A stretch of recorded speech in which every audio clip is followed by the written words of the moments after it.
এই যে দেখো এখন বাজে 6টা, 4টের সময় স্নান করেছি আমরা সবাই। এই যে 4টের সময় স্নান করে রেডি টেডি হতে 6টা বাজেনি, এখনো 5:30 বাজে। এখন যাচ্ছি মন্দিরে বাবার মাথায় জল ঢালতে। তারপরে মেয়ের হচ্ছে চুল নামানো হবে, জল ঢালার কাজ শেষ হবে তারপরে। তো চলো, যতটুকু পারি তোমাদের সঙ্গে শেয়ার করবো, পুরো ভিডিওটা দেখতে থাকো। এই যে আমাদের একটা দাদা, এই যে অন্ধকার অন্ধকারই আছে, সবাই যাচ্ছে। তাকাও বলবো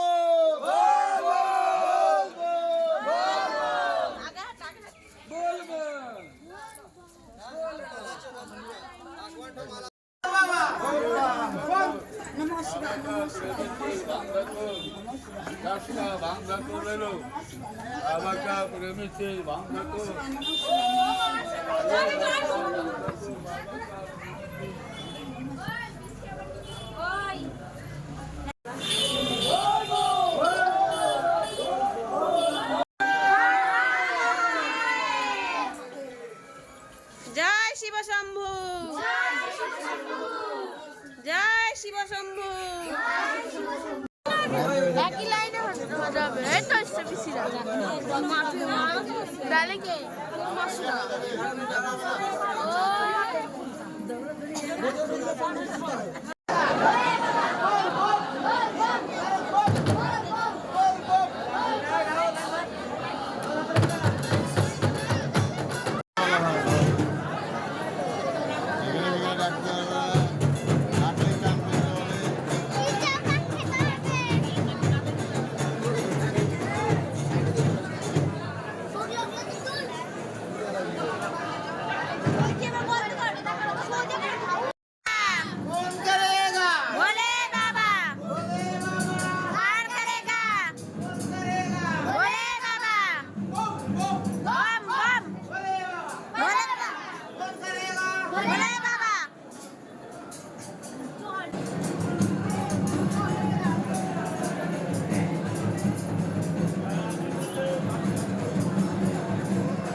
আজকে জবা ফুল পাইছি।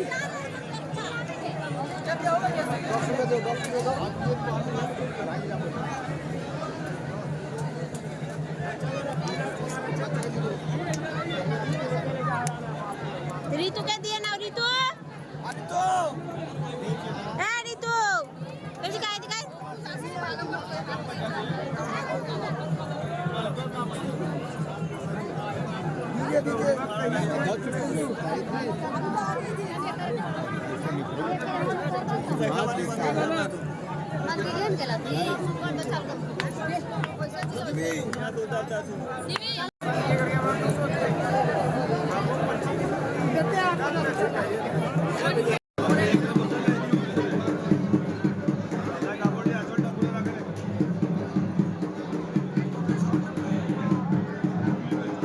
তো দেখো এখন আমার মেয়ের চুল নামানো হবে। তো তার আগে কিছু নিয়ম আছে, সেই নিয়মগুলো করে নিচ্ছে ঠাকুরমশাই। ওটা হচ্ছে আমার ননদ আর তোমাদের দাদা ভাই আর আমি আর আমার মেয়ে, মানে আমাদের 3জনকে লাগবে, আর আমার মেয়েকে তো লাগবেই। তো তার জন্য ঠাকুরমশাই যেগুলো নিয়মকানুন থাকে প্রথমে করতে হয় সেগুলো করে নিচ্ছে, কারণ চুলটা ওর পিসির কোলে নামাতে হবে আর বাবা মাকে অনেকগুলো নিয়ম পালন করতে হবে, সেগুলোই করে নিচ্ছি আমি আর তোমাদের দাদা ভাই। তো দেখো এই যে আর সবাই এখানে দাঁড়িয়ে আছে, আমার বোন, মানে আমার যা, দেওর, অনেকে আরও অনেকজন গেছিলো।